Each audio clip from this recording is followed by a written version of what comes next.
don't know about the lighting, and I like almost want the lighting to be bad because I look bad.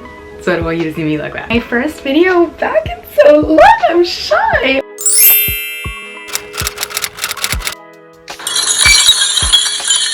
I read 9 books in January. I was in a huge slump all of 2024.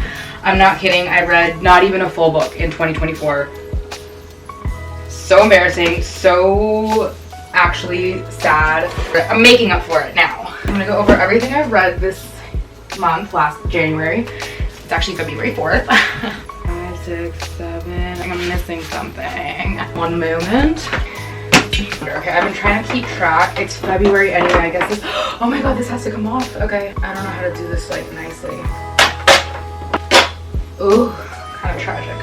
I've been keeping track of everything I've been reading and then how long I've been reading it. So like all the color codes you see is like how many days it took me to like read each book, and then like I match it down here with like the title of the book. Anyways, doesn't matter. Well, we're gonna go over everything I've read this month. Ooh, okay, yeah, we're gonna go in order. I'm so excited. Yeah, I haven't posted in forever, but like don't worry, I'm still an idiot. I carried Iron Flame around with me all of 2024 and I didn't even get like 100 pages in. 100 pages in, that's not an exaggeration. It was bad, okay? I was down bad, that's a whole other thing. Didn't read. So finished Iron Flame like 9th of January. Started One Dark Window.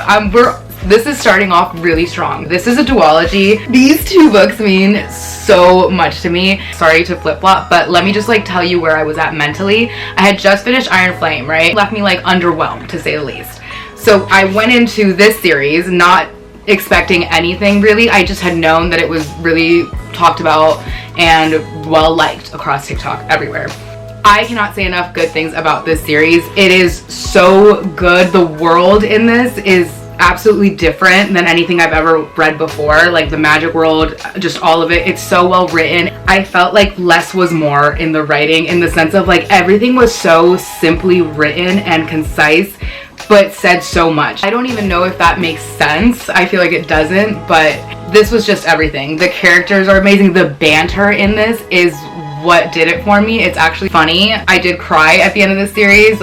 I wanted more out of the series, but then at the same time, it being just 2 books is quite perfect. Like I'm very satisfied with the world, with the characters, all of it. I cannot say enough good things about this series.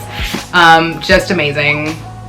I don't know what else to say. Then I went on to The Cruel Prince. This book I have seen around for years and I've never gotten down to it. I've always put it off, and I was like, you know what, I'm gonna finally do it. Like I've seen this everywhere, it's gotta be good, everyone talks about it. I went into this knowing that there were quite a few mixed reviews, and I hate to say that I am on like not the bad reviews of it all, but I just didn't get the hype, and I'm so sorry. So I did finish the series. Out of all of these, The Wicked King was my favorite one. I just didn't get the hype, honestly. Like I didn't. The first book, I was interested, but honestly, Jude has annoyed me since the beginning. The main character annoyed me since the beginning, and I did give her a shot. I don't hate her. She's whatever. A lot of the characters in this annoyed me. They did. Maybe just the Cruel Prince himself. I'm a fan of his. It just wasn't for me. It is a YA series, but that's not even, like, I like YA stuff, so that's not even what upset me. It was just more, I think at the end of this, there were a lot of like side storylines that I feel not satisfying. People will like argue that it's very political, which I guess. It felt very much like, okay, there's like problems and conflict for like 1.5 pages, 2 pages, and I knew while reading it, like, this is about to get resolved in like a couple chapters, if anything. And it did. You know, it just wasn't anything mind-blowing. The romance in this is not the main focus, which is fine. I like reading things that where like the kind of the romance sometimes it's like a background thing. I feel like, yes, it was a slow burn, and then it's like it continued to be a slow burn. The characters weren't my favorite. Felt like the romance in this made the main characters almost like it lessened them. Like, I hate to say it, like, I almost feel like I would have liked Jude had it not been for the romance. But she was like smart and all-knowing up until it came to the romance part, and then that's when it like annoyed me. I'm like, hey, where did your brain go? What happened here? You know? Whatever. I digress. I really tried to like it. I don't hate it. I just think I could have dedicated my time to something better. Sorry. And I'm really easy to please. Like, don't come for me. This book, this is, I am a fantasy girl, like through and through, but I will read anything. This was a good break for me, like after doing so much fantasy. This was like a breath of fresh air. I was hooked immediately 20 pages in. I just immediately felt drawn to the characters, to the story. It's such a beautiful story. It's a historical fiction. It takes place like during World War II from the point of view of two sisters that live in France and just their entire journey. Germany invaded France, all the things. Compelling. I hate when people use that word, like when authors like a compelling thing, but like that's the best way I can describe it. This was compelling. Like I kept turning the page. There was no lull for me at all. Like I was interested and hooked the entire time. I would say I cheered up like 2 to 3 times reading it. And then at the end, I was like hysterically sobbing. It broke me in the best ways ever. I definitely had to lay down for a little bit in my room, like lights off, curtains drawn, and just like stare into nothing because this was like devastating and beautiful all at the same time. It's just a good story. If you like historical fiction or if you want to like can give that a shot, like bounce between the worlds, which was, like I said, it was a good thing for me to do. It does leave you a little bit with some heaviness. That time was very horrible and dark, but what I felt afterwards was like, this is so tragic and sad, but also beautiful. These are the kind of stories from that era that should be told and remembered. Obviously, this is a made-up story, but like I can't help but think like this was real somewhere out there, you know? Yeah. Finished The Nightingale on the day that Onyx Storm was released. I do have the Barnes & Noble version, and then I also have, is this the Target? Yeah, and this is the Target exclusive version. I did get this at Barnes & Noble, the midnight release party, okay? Not trying to brag, but I am. I think I'm gonna make a whole separate video on just my thoughts and everything Empyrean series, but I did read Onyx Storm, okay? Like I said in the beginning of this video, it took me over a year to read Iron Flame. I am not putting that on Iron Flame. I'm not putting that on Miss Rebecca Yarros. I was in a dark place. I can't put that on anybody but myself. I read Fourth Wing. I liked it. I thought it was cool. The way it ended was like, I want to know more. Let's keep it going. Of course, Iron Flame was difficult for me to get through, and then I put a lot of faith into Iron Flame. Like, this is like, now that I'm back in it, like it's gonna get me sucked back into reading. And the way Iron Flame ended had me whatever. I was putting pressure on Onyx Storm. I thoroughly enjoyed Onyx Storm.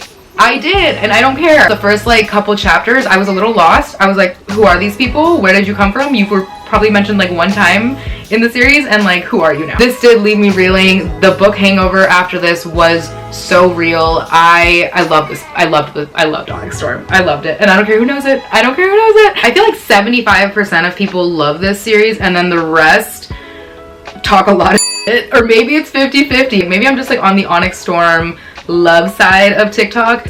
I kind of hate to say, like, they're kind of a guilty pleasure. It's not gonna be insane like world building like Throne of Glass. It's a romance fantasy, and if you like romance, if you want to get into fantasy, I don't see how Fourth Wing is a bad place to start. I really don't. If you're looking for high fantasy and you don't care so much about the romance, this is not where you want to stay at. I feel like it's a good 50-50 mix of both. It's high fantasy, it's romance. This whole book, you cannot tell me, was not like Xaden Ryerson's love letter. The whole thing.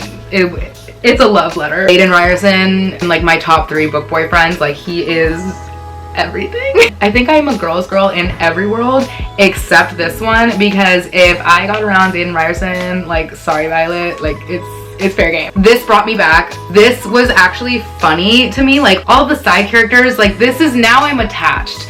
Like now I am attached and I am shaking in my boots for the 4th book.